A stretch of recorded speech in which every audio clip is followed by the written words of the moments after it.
Maka Nahas orang Amon itu bergerak maju dan berkemah mengepung Yabes Gilead. Lalu berkatalah semua orang Yabes itu kepada Nahas, "Adakanlah perjanjian dengan kami, maka kami akan takluk kepadamu." Tetapi Nahas orang Amon itu berkata kepada mereka, "Dengan syarat inilah aku akan mengadakan perjanjian dengan kamu, bahwa tiap mata kananmu akan kucungkil. Dengan demikian, aku mendatangkan malu kepada segenap orang Israel." Para tua-tua Yabes berkata kepadanya, "Berilah kelonggaran kepada kami 7 hari lamanya, supaya kami mengirim utusan ke seluruh daerah Israel. Dan jika tidak ada seorang pun yang menyelamatkan kami, maka kami akan keluar menyerahkan diri kepadamu."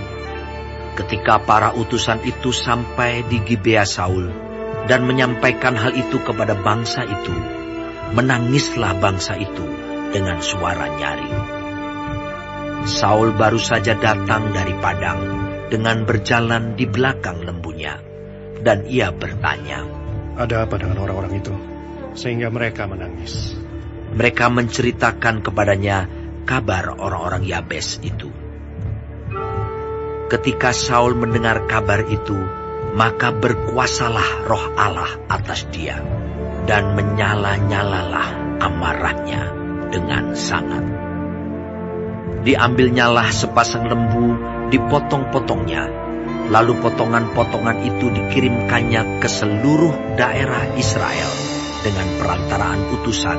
Pesannya, "Siapa yang tidak maju mengikuti Saul dan mengikuti Samuel, lembu-lembunya akan diperlakukan juga demikian."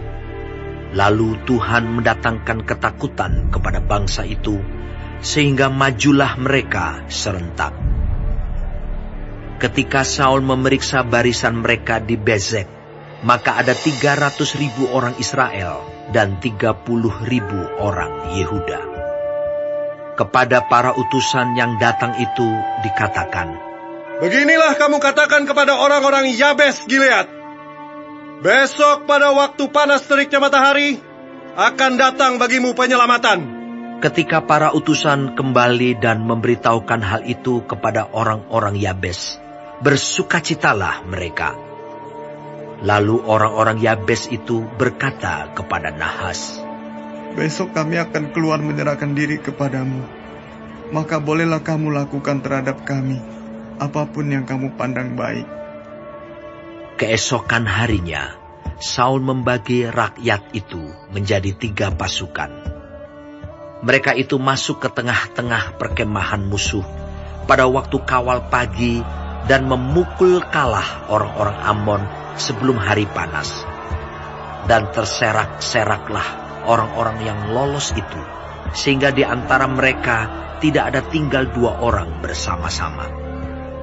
Lalu berkatalah bangsa itu kepada Samuel, "Siapakah yang telah berkata, masakan Saul menjadi raja atas kita?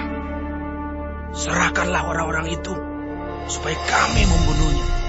Tetapi kata Saul, "Pada hari ini, seorang pun tidak boleh dibunuh.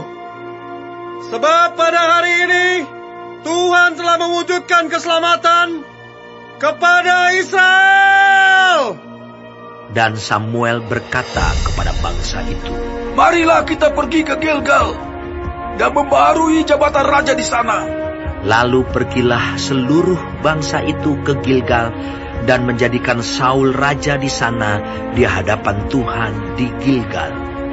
Dan mereka mempersembahkan di sana korban keselamatan di hadapan Tuhan, dan bersukarialah di sana Saul dan semua orang Israel dengan sangat.